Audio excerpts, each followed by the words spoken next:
नमस्कार, हेलो। आप देख रहे हैं न्यूज़ 24 का डिजिटल प्लेटफॉर्म। मैं हूं आपके साथ आशा झा। और पूरे देश में लॉकडाउन के बीच सबसे बड़ी समस्या जो उभर कर सामने आई है वो है प्रवासी मजदूरों को लेकर के, श्रमिकों को लेकर। लगातार हम आप तस्वीरें देख रहे हैं किस तरीके से मजदूर अब रेल की पटरियों पर चलते चले जा रहे हैं, इस उम्मीद में कि शायद जल्द अपने घर पहुंच जाएं, कम से कम 10-15 दिनों के भीतर तो पहुंच ही जाएं। लेकिन हम सभी जानते हैं औरंगाबाद में जिस तरीके की घटना सामने आई है, 16 मजदूरों की जान चली गई, 5 मजदूर घायल हो गए।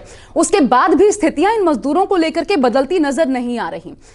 अब राज्य सरकारों और केंद्र के बीच इन्हीं श्रमिकों को लेकर के एक अलग समस्या उत्पन्न हुई है, सियासत देखने को मिल रही है और एक दूसरे पर ठीकरा फोड़ने की कोशिश की जा रही है। ये खाली बोलने के लिए है कि सभी को कोरोना के खिलाफ जो लड़ाई है, युद्ध है, वो मिलकर लड़ना है, लेकिन असलियत आप और हम सभी जानते हैं, क्योंकि बेइंतहा दर्द की तस्वीरें सामने आ रही हैं। छोटे छोटे मासूम बच्चों को लेकर के लोग सड़कों पर चले जा रहे हैं, न जाने कब पहुंचेंगे कुछ पता नहीं, न खाने के लिए उनके पास खाना है, न पीने के लिए पानी, न पॉकेट में पैसा, और बहुत भयावह स्थिति है।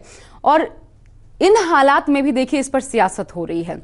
2 खबरें सामने आई जो कि विचलित भी करती हैं, आपको गुस्सा भी दिलाने का काम करेंगी, और फिर आप सोचेंगे भी कि ये कैसी सरकारें हैं जिनको हम वोट देते हैं और उसके बाद जब हमें ही जरूरत पड़ती है तो मदद नहीं मिल पाती है। और खासकर जब श्रमिकों की हम बात करें तो बिहारी मजदूर, आप जानते हैं कि देश भर में लाखों की तादाद में इधर उधर पसरे हुए हैं। जम्मू कश्मीर से लेकर के कन्याकुमारी तक आप कह सकते हैं बिहारी मजदूर आपको मिल जाएंगे। इन्हीं बिहारी मजदूरों पर एक सियासत आज देखने को मिली, और इस पर क्या क्या ट्वीट हुए वो भी मैं आपको बताऊंगी, क्योंकि ये देखना अपने आप में, ये ट्वीट जानना आपको बताएगा कि ये सियासत किस हद तक जा चुकी है। शुरुआत जो हुई दिल्ली के मंत्री गोपाल राय, उनके एक ट्वीट के माध्यम से ये शुरुआत हुई, और उस ट्वीट को खुद जो अरविंद केजरीवाल हैं उन्होंने रिट्वीट किया। और दरअसल ये जो पूरा मसला था ये 1200 मजदूरों को लेकर के था। आपको बता दूं कि दिल्ली से एक ट्रेन चली, इन 1200 मजदूरों को लेकर के बिहार के मुजफ्फरपुर पहुंची, और इसके बाद पैसा किसने दिया इस पर सियासत शुरू हो गई। इन मजदूरों का आप जानते हैं 85% जो है वो रेलवे पे कर रहा है, जो टिकट का किराया है उसके पैसे में रेलवे 85% दे रहा है, और 15% जो है वो राज्य सरकारों को जिम्मेदारी दी गई है। राज्य सरकारों का दारोमदार है उस 15% जो किराया है उसकी भरपाई करने का। लेकिन यहां पर लड़ाइयां शुरू हो गई, और मैं आपको अब वो ट्वीट दिखाती हूं जिसके माध्यम से ये लड़ाई सामने आ गई, फिर मीडिया में आई, इसको लेकर एक दूसरे के ऊपर आरोप प्रत्यारोप लगे, विपक्ष इस पर अलग मलाई खाने की सोच रहा है, तेजस्वी यादव भी इस लड़ाई में अनचाहे तरीके से कूद पड़े हैं। और देखिए अलग अलग ट्वीट सामने आए हैं। सबसे पहले गोपाल राय, उन्होंने लिखा, श्रमिकों को लेकर दिल्ली से मुजफ्फरपुर बिहार के लिए रवाना हुई ट्रेन में सवार सभी 1200 लोगों का किराया देगी अरविंद केजरीवाल सरकार। ये गोपाल राय ने ट्वीट किया। इस ट्वीट को अरविंद केजरीवाल ने रिट्वीट कर दिया। अब जैसे ही ये ट्वीट सामने आया, बिहार सरकार को ये लगा, बिहार में जेडीयू और बीजेपी नेताओं को ये लगा, क्योंकि आप जानते हैं बहुत बड़ी तादाद ऐसे बिहारी श्रमिकों की है, ये सब वोट का खेल है, जो कि जब दिल्ली में चुनाव पड़ते हैं तब भी वोट देता है, और जब लोकसभा चुनाव होते हैं तब भी वोट देता है। तो जो बिहार के श्रमिक हैं ना, वो बहुत महत्वपूर्ण हो जाते हैं। तो और सभी को दूरगामी परिणाम, जो नतीजा आ सकता है, और बिहार तो चुनाव भी इसी साल होना है, किस तरीके से होगा पता नहीं, तो उसका ख्याल जरूर है। इसलिए तुरंत बीजेपी में जेडीयू, बिहार में जेडीयू और बीजेपी की साझा सरकार है, इन दोनों ही पार्टी के नेताओं ने धड़ाधड़ ट्वीट्स करने शुरू कर दिए और बताना शुरू कर दिया कि केजरीवाल फर्जीवाड़ा कर रहे हैं, फर्जीवाल है, झूठ बोल रहे हैं, क्रेडिट लेने की कोशिश कर रहे हैं। ये क्रेडिट वॉर शुरू हो गया, और इसको लेकर देखिए बिहार के जेडीयू बीजेपी के नेता ने दिल्ली के, दरअसल समाज कल्याण विभाग ने बिहार के डिजास्टर मैनेजमेंट विभाग के प्रिंसिपल सेक्रेटरी को एक चिट्ठी लिखी थी। अब सच या झूठ क्या है इसके माध्यम से आप समझिए। उन्होंने चिट्ठी में लिखा था, जो चिट्ठी का सब्जेक्ट था वो देखिए, दिल्ली से मुजफ्फरपुर जाने वाली श्रमिक ट्रेन के किराए के भुगतान के संबंध में, यानी दिल्ली से मुजफ्फरपुर जो ट्रेन जाएगी उसमें जो मजदूर जाएंगे उनके किराए के भुगतान के संदर्भ में ये चिट्ठी लिखी गई है। ये सब्जेक्ट उस चिट्ठी का था। ये चिट्ठी लिखी थी बिहार के डिजास्टर मैनेजमेंट विभाग को, दिल्ली के समाज कल्याण विभाग की तरफ से ये चिट्ठी भेजी गई थी और इसमें लिखा गया था कि जो मजदूर गए उनका किराया वसूली के लिए ये चिट्ठी लिखी जा रही है। अब 7 मई को ये चिट्ठी गई, इसमें ये लिखा गया था कि दिल्ली सरकार सभी के लिए एक मुश्त टिकट खरीदने के लिए भुगतान करेगी, उनकी बोर्डिंग यानी मजदूर चढ़ जाएं सुनिश्चित करेगी और बिहार सरकार से इसकी अदायगी चाहती है। दिल्ली सरकार बिहार सरकार से इस टिकट के किराए की अदायगी चाहती है, ये इस चिट्ठी में लिखा गया था। इसलिए आपसे अनुरोध है, यात्रियों को किराए की अदायगी नहीं कर दिल्ली सरकार को उसकी अदायगी की जाए, यानी यात्रियों को पैसे न दे करके, क्योंकि दिल्ली सरकार भुगतान कर रही है तो यात्रियों को आप पैसे न दे। क्योंकि आपको याद होगा बीच में नीतीश कुमार मुख्यमंत्री बिहार के, उनका एक वीडियो सामने आया था जिसमें वो जानकारी दे रहे थे कि एक तो 1000 रुपया जो किराया दे रहे हैं वो भी, और साथ ही 500 रुपए अतिरिक्त इन मजदूरों को दिया जाएगा। यानी कि 500 रुपया मान लीजिए किसी मजदूर को अपना किराया देना पड़ा तो वो अतिरिक्त जो भत्ता दे रही है सरकार, गुजारा भत्ता, उसके साथ जोड़कर इन मजदूरों को बिहार सरकार देगी, ये उन्होंने बीच में कहा था। और इसलिए दिल्ली सरकार की तरफ से कहा गया कि इस किराए का पैसा आप हमको दे, मजदूरों को न दे, यानी वो 500-500 रुपए जो कि मजदूरों को मिलते हैं वो उनको नहीं बल्कि हमें दे। अब इसके बाद आखिर में इस लेटर में जो लिखा हुआ है वो भी जान लीजिए। मुजफ्फरपुर के लिए जाने वाली ट्रेन का किराया करीब, ये तमाम जो 1200 मजदूर हैं इनका किराया करीब 6.5 लाख रुपए होगा। वास्तविक किराए के बारे में आगे लिखते हैं, जल्द बताया जाएगा।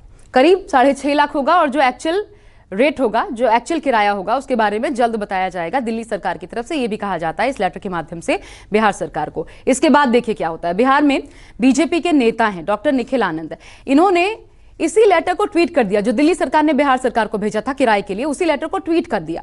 और उस ट्वीट के साथ उन्होंने लिखा कि आम आदमी पार्टी और अरविंद केजरीवाल ने झूठ बोला कि बाहर जाने वाले अप्रवासियों का ट्रेन किराया वो दे रहे हैं। वो झूठ का पर्दाफाश हो जाएगा। हकीकत ये है कि सभी का किराया बिहार सरकार दे रही है।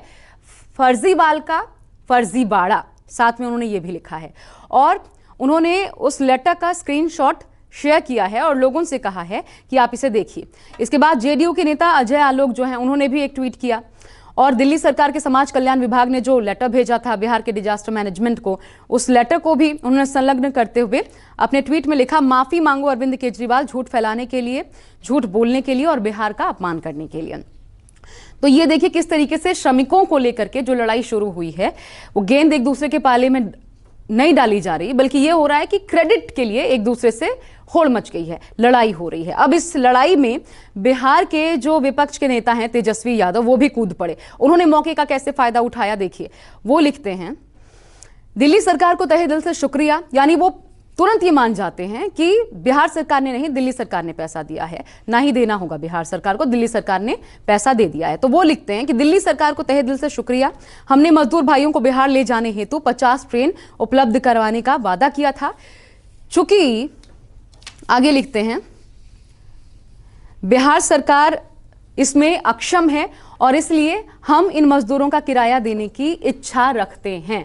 ये तेजस्वी यादव का ट्वीट मैं आपको बता रही हूं। देखिए, उन्होंने कहा है कि हम इच्छा रखते हैं ये किराए को चुकाने का। अब किराया किसने चुकाया अभी तक स्पष्ट नहीं है।